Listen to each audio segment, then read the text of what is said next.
हम सभी शनिदेव की पूजा अर्चना करते हैं, लेकिन उनसे बहुत डरते भी हैं। लेकिन आपने कभी सोचा है आखिर सूर्य पुत्र शनि शनिदेव कैसे बने?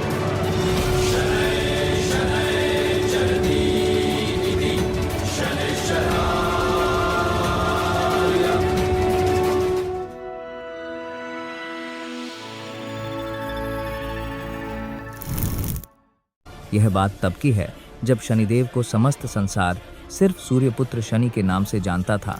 तभी एक बार शनि ऋषि दुर्वासा से परमेश्वर के दर्शन का वरदान मांगते, लेकिन ऋषि दुर्वासा खुद को ऐसा वरदान देने में अक्षम बताते हैं।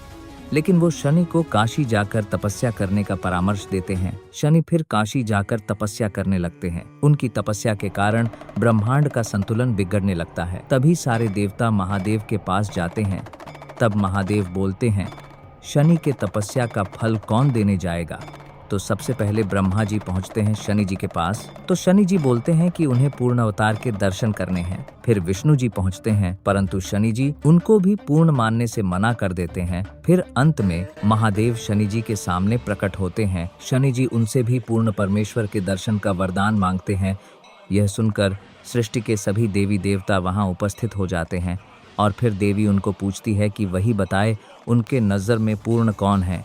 शनि कहते हैं, सभी देवों त्रिदेवों के सृजनकर्ता के दर्शन करना चाहता हूँ, वही उनके नज़र में पूर्ण परमेश्वर हैं। यह सुनकर महादेव कहते हैं, हे शनि, तुम्हारी अभिलाषा पूर्ण होने का समय आ गया है। और उसके बाद तीनों देव और देवियां आपस में मिलकर एक नया रूप बनाते हैं और शनि को परब्रह्म परमेश्वर के दर्शन देते हैं और कहते हैं, तुमने शून्य के दर्शन कर लिए हैं, अब तुम भी पूर्ण हो। ऐसा कहकर उन्हें एक वरदान मांगने को कहते हैं। लेकिन शनि जी बोलते हैं, मुझे आपके दर्शन हो गए, अब एक ही इच्छा शेष है, आप मुझे खुद में विलीन कर लीजिए।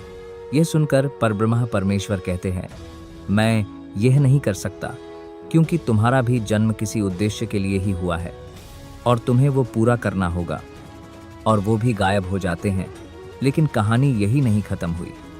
शनि की यह दृढ़ समर्पण से महादेव अत्यंत प्रसन्न होते हैं और शनि को वरदान के तौर पर सौर्यमंडल में एक ग्रह के रूप में स्थान दे दिया जाता है और शनि को शनिदेव की उपाधि भी दी जाती है।